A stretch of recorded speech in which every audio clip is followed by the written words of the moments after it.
Bienvenidos a un nuevo programa en el que seguimos los pasos de aquellos que se animaron a emprender. Hoy vamos a conocer la historia de Máximo Cavazzani, fundador y CEO de Ethermax, empresa que nace en el 2009 y crea juegos como Apalabrados y Preguntados. Acompáñennos que juntos vamos a recorrer su camino al éxito.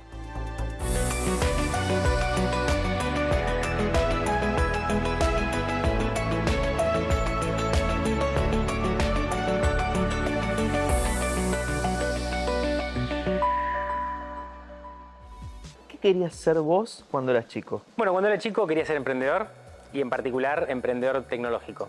No sabía bien en dónde, no pensaba tanto en los juegos como pienso hoy, pero siempre quise estar metido en esa revolución de la informática en general. Siempre me gustaron los aparatos, las computadoras. Cuando salió el celular, obviamente los celulares smart me voló la cabeza, así que siempre quise estar en ese tipo de revoluciones. Es algo que siempre me apasionó y es algo de lo que siempre quise ser parte. Esta idea de que el futuro puede ser mucho mejor dentro de mi vida, dentro del rango de mi vida, y que la tecnología es eso que nos va a cambiar y hacer la vida mucho mejor, siempre me apasionó. ¿De qué trabajaba tu papá? Bueno, mi papá tenía una fábrica de ropa, hacía básicamente ropa, remeras, buzos, una fábrica bien tradicional, una industria bien tradicional. Él siempre renegó, fue muy trabajador siempre, pero siempre lo sufrió un poco. Yo siempre quise ser emprendedor, es más, siempre quise trabajar con él, pero quería dedicarme a otro rubro totalmente diferente.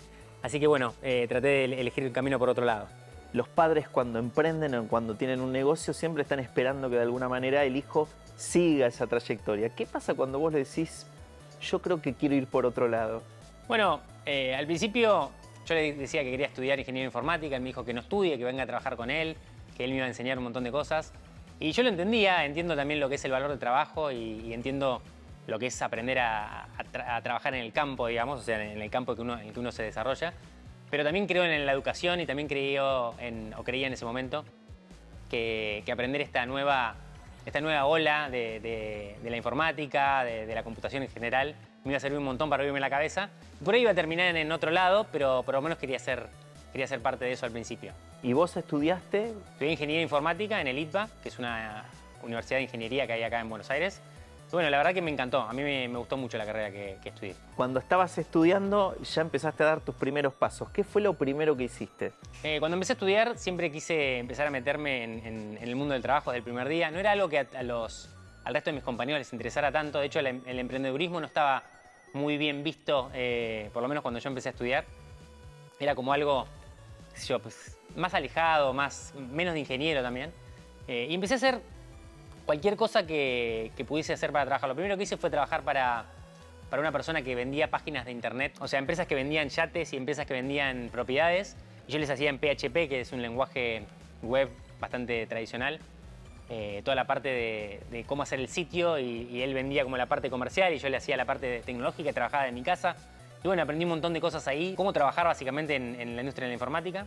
Después de eso, empecé a tratar de encontrar mi propio producto.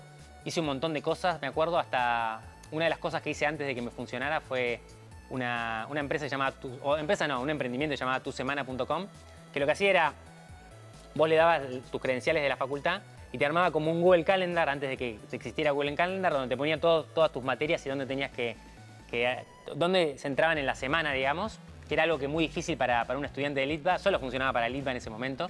Pero bueno, ahí lo hice mucho la parte gráfica, toda la parte de interfaz, que es algo que a mí también me encanta, la parte de diseño. Y bueno, fue el último emprendimiento antes de hacer lo que realmente me permitió fundar Ethermax. ¿Qué fue lo que hiciste y cuándo lo hiciste? A mi papá le habían regalado un BlackBerry Pearl, que era la empresa de telefonía, le había regalado como el BlackBerry Pearl, que fue el primer teléfono que tenía internet. Y a la vez yo, como quería ser emprendedor, había empezado a meterme en el mundo de las acciones. Quería comprar y vender acciones porque creía que era una forma de entender cómo funciona el mundo de las empresas. De hecho, me sirvió un montón. Y como que se me juntaron esas dos cosas en la cabeza y dije, qué bueno si yo a través de este telefonito pudiese ver mi cuenta, ver las acciones, ver cómo viene mi plata. Y bueno, hice un prototipo de eso, que era básicamente agarrar la página gigante del broker de acciones y ponerlas en una pantallita de celular. Y me funcionó muy bien, lo hice en un par de días y era un prototipo que a mí me funcionaba muy bien. Obviamente no servía para nada más que para mi propio uso, pero empecé a ver cómo lo podía llevar al mundo real. Y en ese momento justo sale el iPhone y dije, bueno, esta es mi oportunidad. Ahora que tengo un aparato más, con una pantalla más grande, que puede hacer más cosas, que tiene internet, voy a tratar de hacer una aplicación de uso general para que la gente pueda ver sus acciones desde el iPhone. Y la verdad que funcionó muy bien. ¿Por qué vos estabas tan convencido de que iPhone era la plataforma para empezar? Con un BlackBerry podías mirar tus mails y nada más. Esa es la realidad. Y era revolucionario para el momento, pero había mucho que se podía hacer en una computadora que no se podía hacer en un celular. Cuando salió el iPhone pasaba un poco lo mismo, pero ya el hardware te permitía ver que tenía otra salida, ¿no? O sea, ya tenía una pantalla de 480 x 320 tenía en ese momento, que es bastante. Podías ver una página de internet entera, podías ver tus mails, pero ya más lindos, digamos. Podías ver las acciones, me acuerdo, había una aplicación para ver las acciones, no podías tradear, que era un poco la gracia de mi aplicación, pero sí podías ver, aunque sea alguna cosa. Y yo dije, bueno, si yo puedo lograr levantarme y ver mis acciones y poder tradear desde mi iPhone, creo que puede ser algo revolucionario. Y bueno, y funcionó. Empecé con un prototipo, nadie me creía. Cuando contaba la idea, a la gente le parecía una mala idea. Todo el mundo me decía, ¿quién va a comprar y vender acciones a través de un celular? Yo decía, esto ya no es más un celular, es una computadora pequeña. Ese es como el cambio de idea. Todo el mundo lo veía como un celular nuevo, yo lo veía como una computadora chiquita. Una computadora que estaba siempre prendida, una computadora que podía llevar al cine, que podía llevar al baño, que podía llevar a cualquier lado. Y empecé a pensar qué cosas de la computadora o que requerían que yo prenda la computadora y podía usarlas en el celular, y este era un gran caso. La oportunidad ocurrió cuando al año Steve Jobs permitió poner aplicaciones de terceros, porque al principio no se podían poner aplicaciones de terceros, eran solamente las de Apple. Así que utilicé esa oportunidad y fue una de las primeras personas en Argentina que programó para iPhone. ¿Cuál fue el resultado después de hacer esta aplicación que cayó en el momento justo y con, digamos, el hardware ideal? Bueno, el resultado fue que hice este prototipo. Me contacté con un broker que se llama Meritrade, que era uno de los brokers más grandes del mundo. Ahora lo compró otro que se llama Schwab, que también es uno de los más grandes del mundo. Y les interesó tanto la aplicación que me ofrecieron. Ellos cobran una comisión a través de cada trade que uno hace. Y me ofrecieron ofrecer mi aplicación gratis y darme una parte de esa comisión por cada transacción que se hiciera desde mi celular. A mí me encantó, yo estaba trabajando solo desde mi casa, no tenía ningún gasto, así que para mí era todo ganancia. Y fue ahí donde hice ese acuerdo, seguí trabajando en mi aplicación. Y recuerdo que el 11 de septiembre de 2008 lanzamos la aplicación, yo con un montón de expectativa, ellos con no sé si tanta expectativa, y la verdad que tuvo mucho impacto. Al final del año había más de 100.000 personas usando la aplicación y al año había 1 millón de personas usando la aplicación. Máximo comenzó a desarrollar desde su habitación el código para la primera aplicación, iStock Manager, creada para la compra y venta de acciones desde un smartphone. La repercusión fue inmediata, miles de usuarios descargaron la aplicación. Pero ¿en qué puesto se ubicaba la app en ese momento?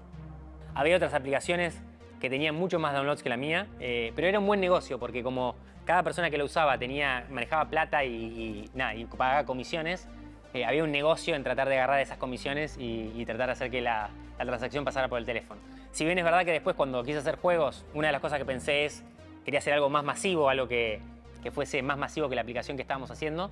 En ese momento fue un buen negocio y al año me permitió fundar Ethermax con un socio que después era un compañero de colegio, de facultad, que bueno, le ofrecí hacer la versión de BlackBerry y después la de Android, y después nos asociamos y hicimos Ethermax.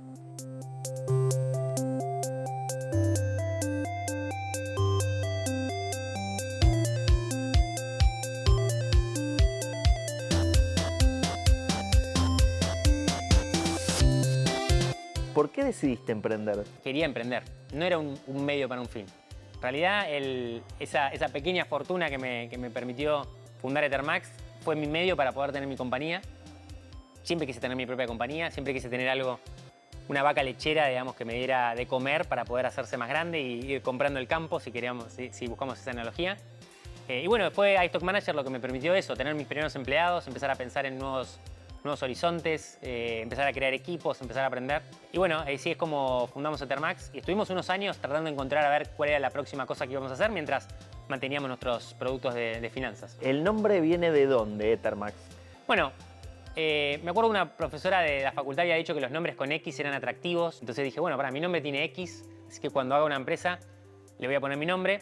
Cuando la empecé era yo solo, entonces tenía más lógica. Y empecé a encontrar unas combinaciones de palabras que me gustaran y que hubiese disponible el .com. Éter es una palabra que siempre me gustó, que significa una forma coloquial que decimos los argentinos para decir universo, ¿no? El éter, hablamos del éter. Entonces es una forma de decirle como el universo de Max, ¿no? Éter Max. Justamente estaba yo solo al principio, entonces me pareció lógico. Y fue un nombre que le puse como para quizás cambiarlo después y quedó para siempre. Max inició iStock Manager desde su casa. Esto le dio la espalda económica para iniciar su sueño. ¿Cómo arranca la historia de Ethermax?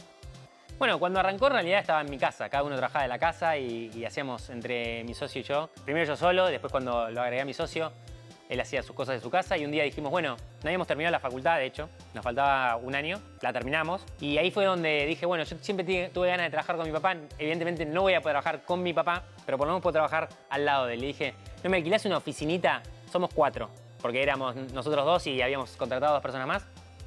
Y empezamos acá abajo en una oficinita de 3x3, pusimos nuestras computadoras, le pagaba un pequeño alquiler por esa oficinita y bueno, empezamos así, contratamos un quinto, un sexto, después le dije, bueno, no me alquilás esta que está acá al lado. Estaban medio abandonadas esas oficinas, una parte de lo que yo ganaba se lo daba a él en forma de alquiler, tampoco era tanto, pero se lo podía dar. Y bueno, y también tenía posibilidad de comer con él, de ver qué hacía él con su empresa y compartir ideas, de pasar tiempo con él. Nos llevamos poco tiempo, nos llevamos 24 años, entonces nada, como que durante mucho tiempo fuimos 2 emprendedores, uno al lado del otro, por más que no hiciéramos nada parecido, nos podíamos ayudar aunque sea contándonos lo que hacíamos. La empresa fue creciendo, en un momento éramos mitad Ethermax, mitad la empresa de ropa y un día tuvimos que decidir cuál de los 2 se iba, se terminaron yendo ellos a otro lado y terminamos de tomar toda la empresa. Hicimos toda esta reforma y en este piso como ves ahora hace unos años. En esas charlas, ¿hubo algún consejo que tomaste de tu papá? Bueno, muchos. Siempre fue una persona muy concentrada en trabajar, en aprovechar el tiempo, en tratar de entender todo. Es una persona muy de tener las manos en la masa. Sobre todo el trabajo y el aprender de todo, ¿no? O sea, creo que es lo que más me dejó. Creo que parte de una empresa de informática es cosas que no se hicieron todavía, ¿no? Es algo que todo el tiempo vamos creando industria. Entonces, uno tiene que tener herramientas que están abstraídas de lo que uno está haciendo y tratar de ver cómo se hace casi cualquier cosa para poder pensar cómo se va a hacer algo nuevo y también probar y trabajar mucho. Creo que es un poco el mejor consejo que tomé de él.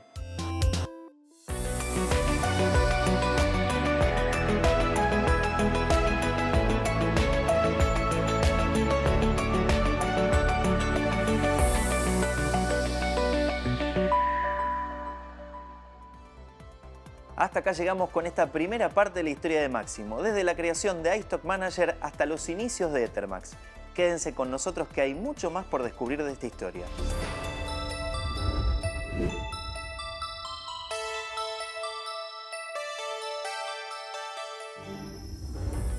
Bienvenidos a este segundo bloque de Camino al Éxito en el que seguimos conociendo la historia de Ethermax. La empresa empieza a crecer y con esto surge la pregunta: ¿cuándo llega el primer gran éxito?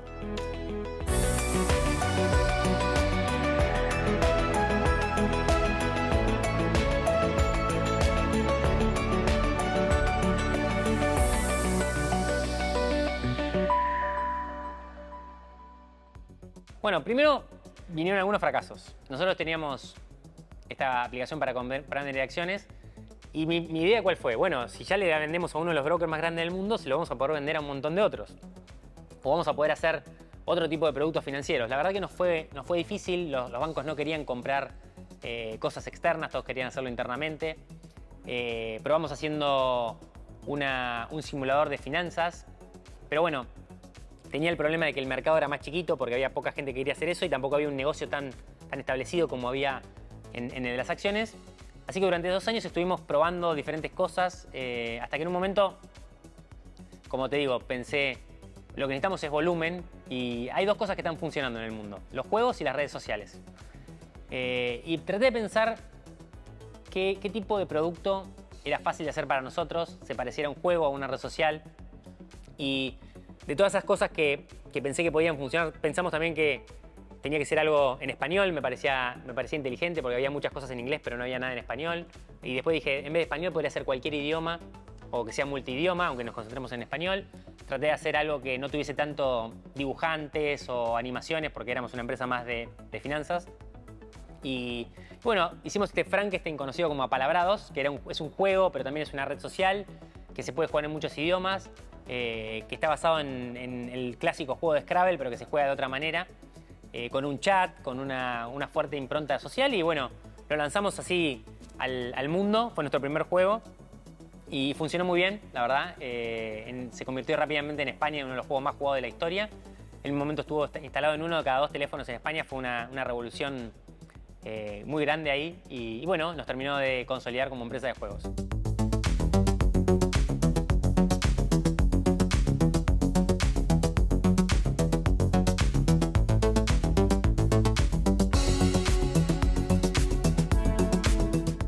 ¿Cómo le fue a Apalabrados en el ranking en diferentes países? En España estábamos número 1. Número 1 en España. En Estados Unidos no nos iba bien. En el resto de países de Latinoamérica nos iba más o menos.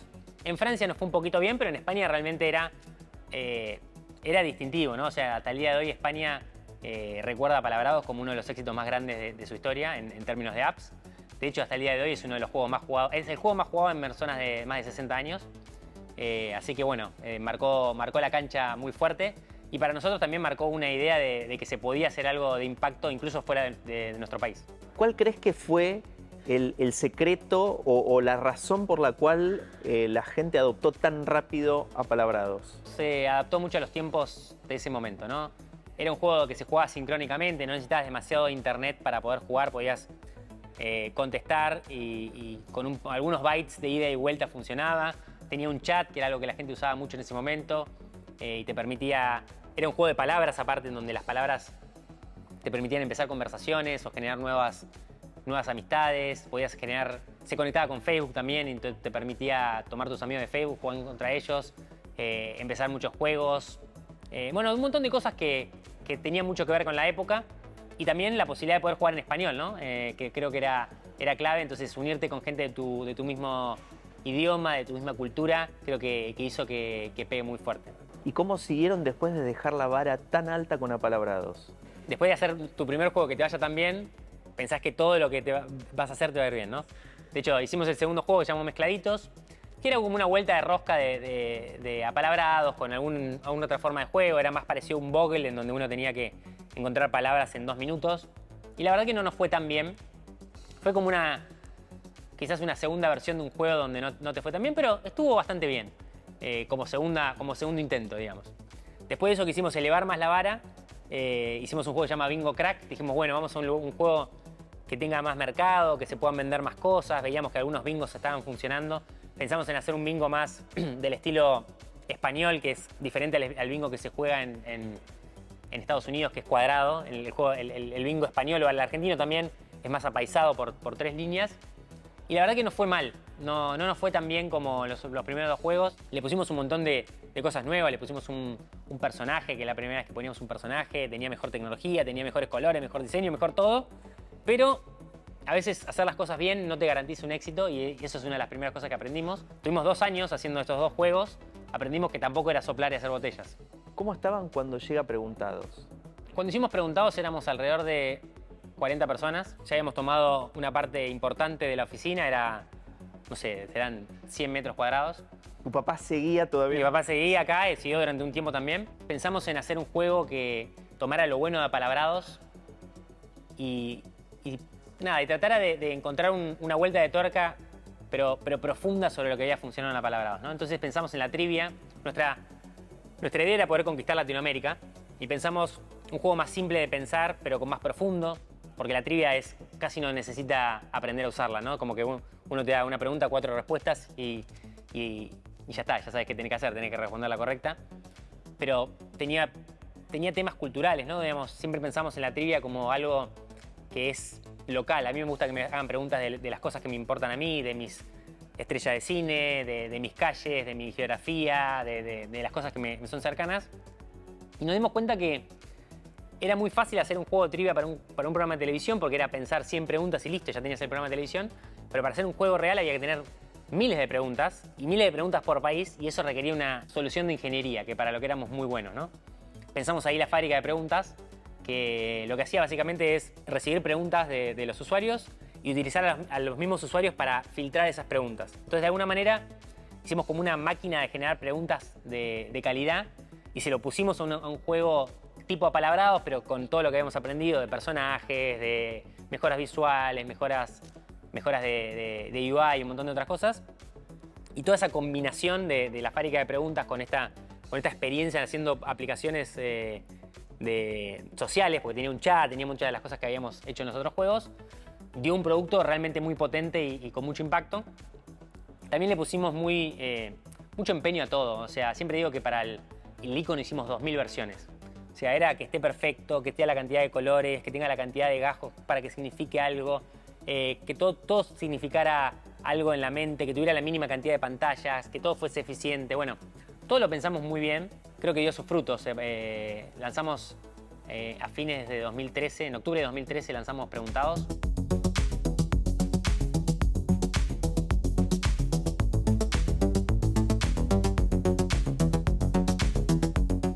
Al principio no le fue tan bien hasta que lanzamos la fábrica de preguntas, pero en marzo, cuando terminamos de lanzar la fábrica de preguntas, porque fuimos probando todo antes, se convirtió en número 1 automáticamente en toda Latinoamérica y se convirtió en uno de los juegos más jugados de la historia de Latinoamérica.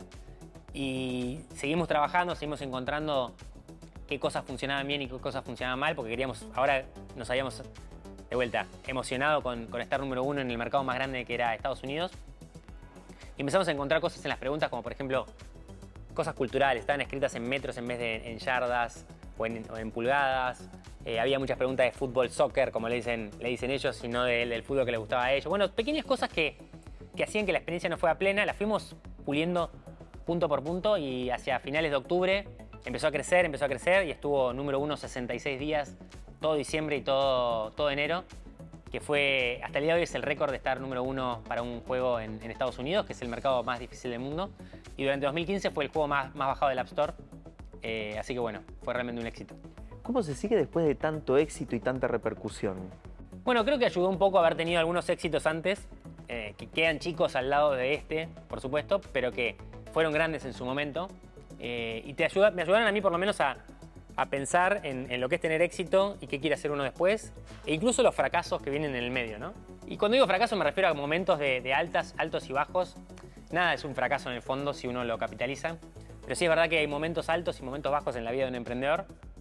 Y creo que este fue como muy grande, la verdad que muy grande, pero que tuvo la suerte de no ser el primero. Y bueno, y me hizo plantear lo mismo que siempre, que ¿para qué había llegado hasta ahí? Si había llegado justamente para no trabajar nunca más en mi vida o para trabajar el resto de mi vida, que era lo que realmente quería hacer.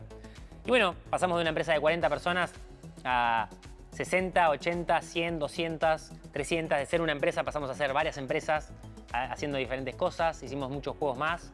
Y bueno, hoy somos la empresa que somos gracias a esa decisión. En 2013 llegó Preguntados y enseguida se volvió un clásico. Entretenimiento global. Conocimiento interactivo en todos los idiomas, en todo el mundo. Todo gracias a ti.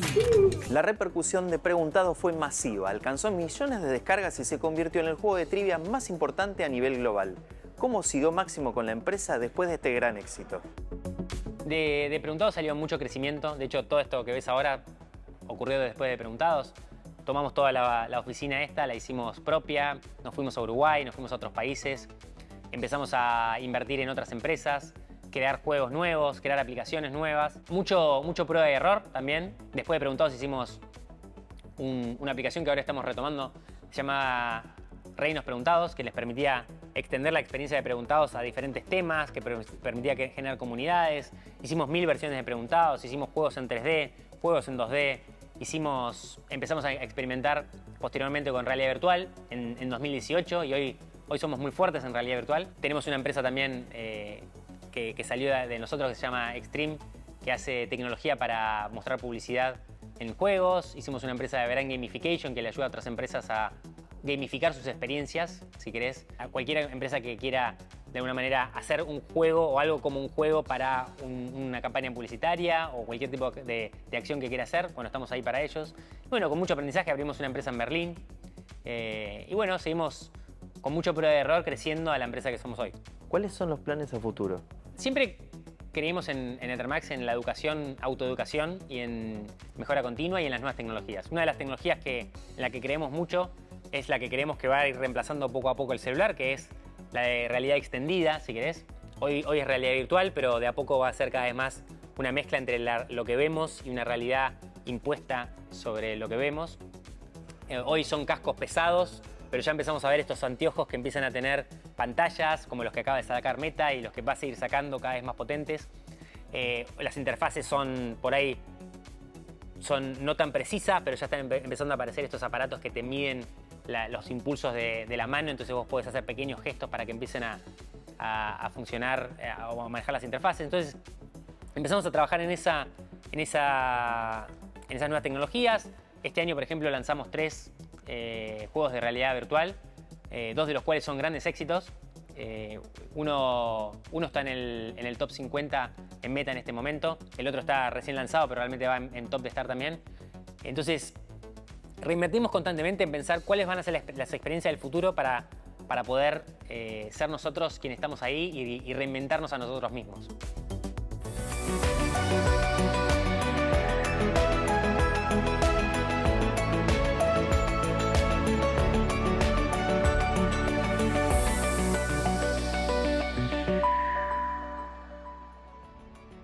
Hasta acá recorrimos con Máximo los primeros pasos de Ethermax y sus 2 grandes hits, Apalabrados y Preguntados.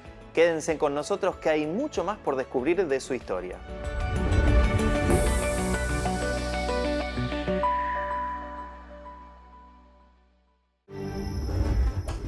Bienvenidos al tercer y último bloque de Camino al Éxito. Seguimos charlando con Máximo, que nos cuenta hacia dónde va Ethermax hoy, en un contexto en el que la tecnología no deja de avanzar.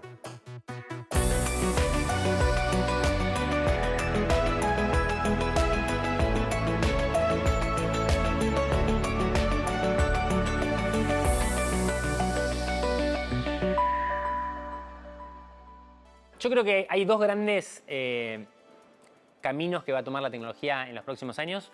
Uno tiene que ver con volverse más semántica. Ahí está la inteligencia artificial, las LLMs a la cabeza de esa inteligencia artificial, algo que nosotros invertimos hace mucho tiempo también. De hecho, invertimos en una empresa de inteligencia artificial.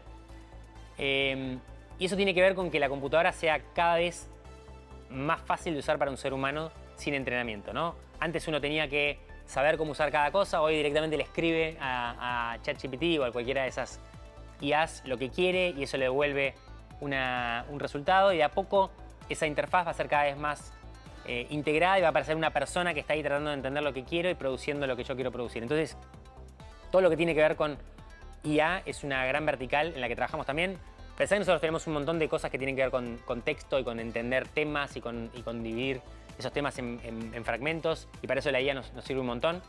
Algo en lo que creemos mucho nosotros es en la educación, en cómo la tecnología puede ayudar a la educación, y en la medida que la tecnología se hace más humana, porque eso es lo que termina pasando, hace que los humanos se relacionen más con esa tecnología y puedan producir más con menos. Como si fuese una bicicleta para la mente, como es una vieja frase de Steve Jobs para la computadora. Creo que esto es, si querés, una moto para la mente, ¿no? O sea, una capacidad de ir más lejos con la misma intención. Y el otro tiene que ver con cómo vemos ese resultado, ¿no? Entonces ahí la realidad aumentada, la realidad extendida, la realidad virtual, que son diferentes hermanos o primos entre sí, tienen que ver con cómo sentimos eso que creamos, cómo lo experimentamos, cómo lo compartimos con otras personas. Entonces, dentro de esas 2 verticales, creo que hay un montón para trabajar. En particular, nosotros nos interesa conectar personas y conectarlas a través del juego.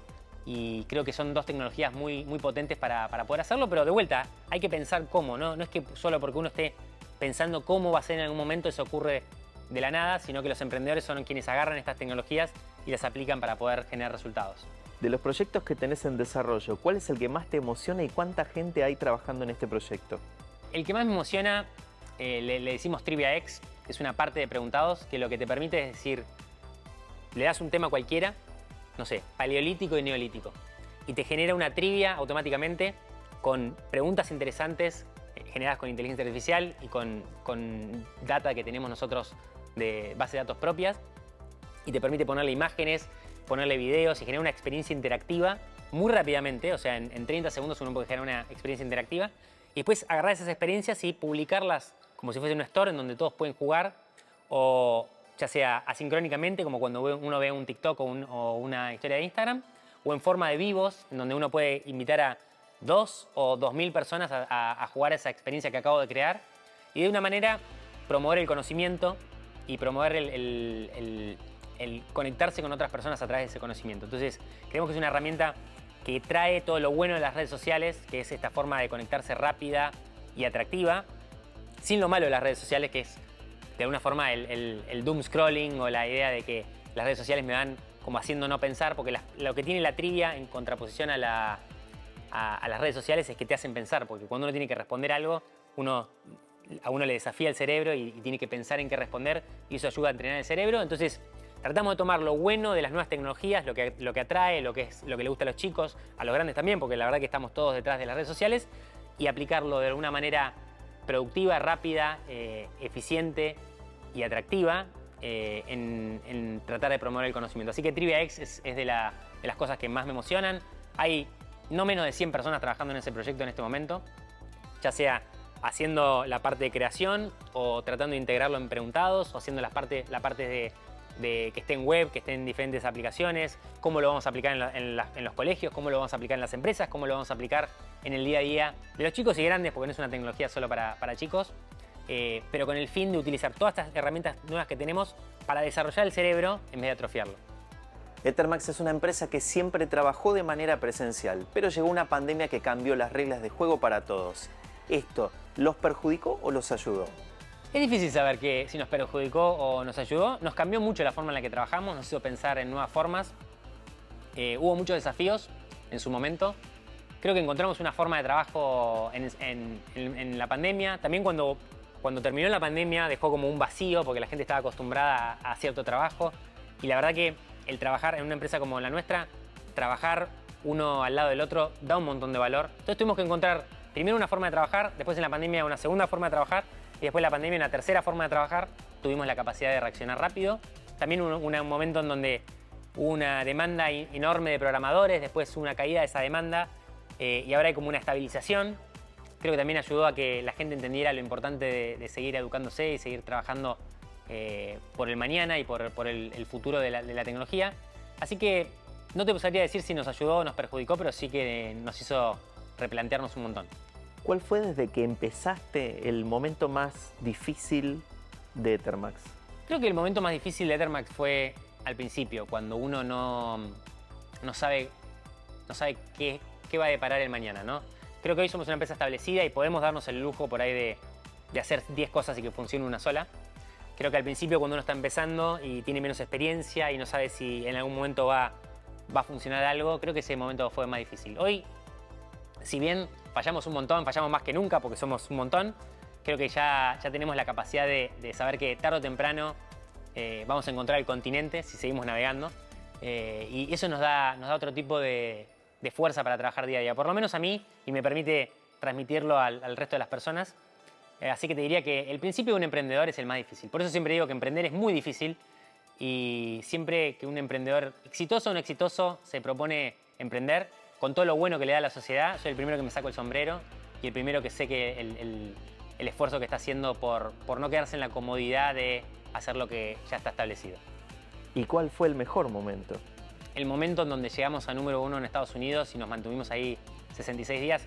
La gente no lo recuerda, pero la gente el mundo creía que era imposible hacer algo significativo, no te digo número 1, significativo para Estados Unidos desde Latinoamérica. Y preguntados, lo usaron 800 millones de personas, ¿no? En Estados Unidos lo usaron 250 millones de personas, más de la mitad de la población. Entonces, creo que eso es algo que es probablemente el producto argentino que más se usó y más reconocido en Estados Unidos.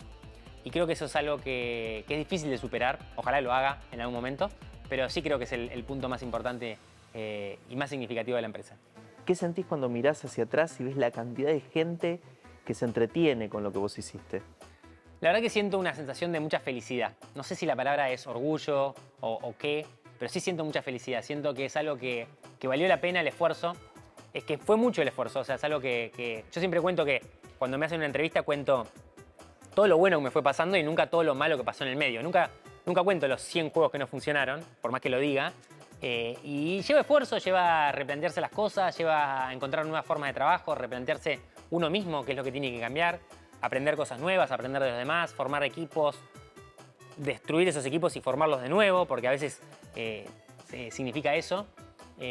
Frustrarse mucho, así que cuando uno ve que todo eso valió la pena, a mí por lo menos me da mucha felicidad. Un juego que no para de crecer.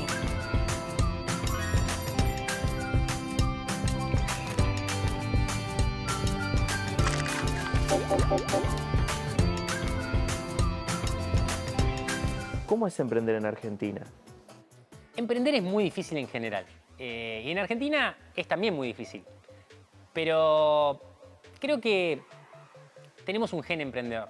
Creo que la dificultad hace al emprendedor. Y a la Argentina haber tenido tantos vaivenes económicos y siendo la parte económica una parte importante de un emprendimiento, porque uno tiene que seguir, básicamente un emprendimiento intenta sobrevivir todos los meses tratando de pagar sueldos y tratando de pagar costos a través del dinero. Entonces, el tener una economía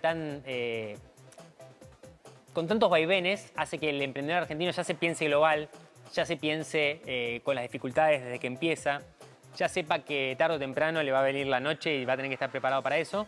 Y entonces eso lo vuelca en esfuerzo, lo vuelca en educación, lo vuelca en fortaleza, y eso es algo muy importante para el emprendedor, y por eso es que creo que los emprendedores argentinos se destacan tanto entre los otros emprendedores en Latinoamérica. ¿Qué consejo le darías a alguien que quiere emprender?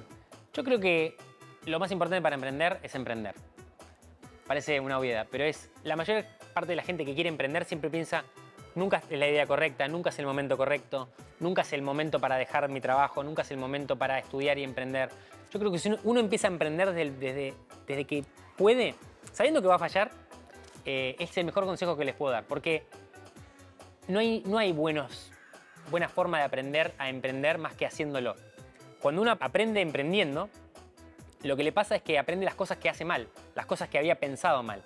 Y cuando uno entiende las cosas que pensó mal y vuelve a emprender, y realmente le importa, porque ganar le importa, porque realmente es mucho esfuerzo lo que uno tiene que poner cuando emprende, está dispuesto a cambiar, que es lo que la gente no hace.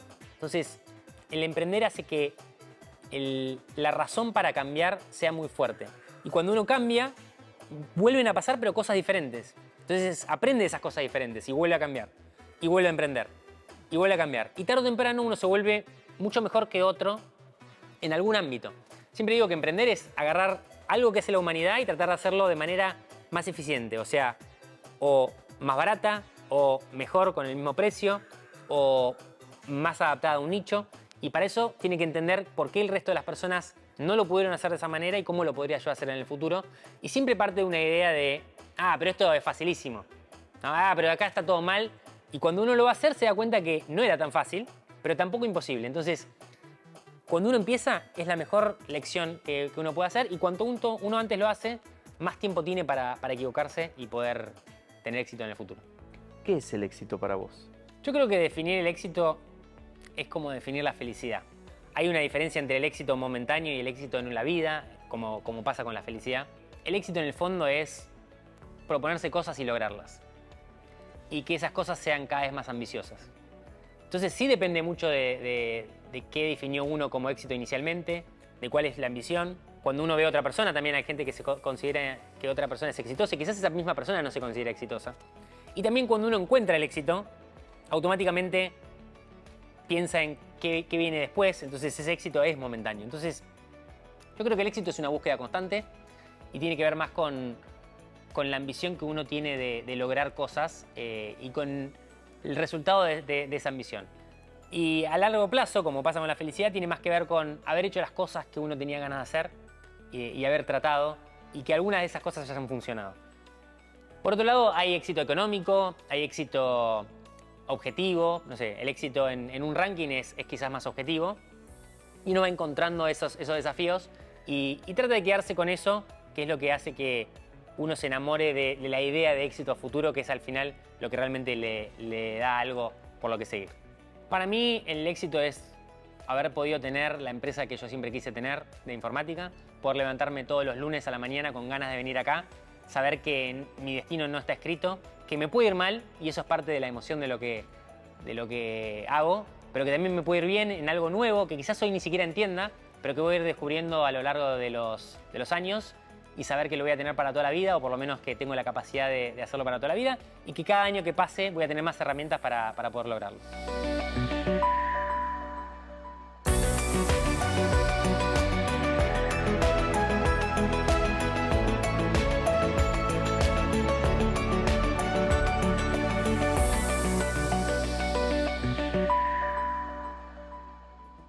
Hasta acá llegamos con el programa del día de hoy y esta fue la historia de Máximo Cavazzani, que a los 22 años fundó Ethermax, una empresa que marcó un antes y un después en la industria de los juegos en nuestro país. No se olviden de seguirnos en las redes @uninfeteoficial y denle clic a la campanita en el canal de YouTube, así ven los videos cuando los subimos. Nos vemos la semana que viene con una nueva historia de Camino al Éxito.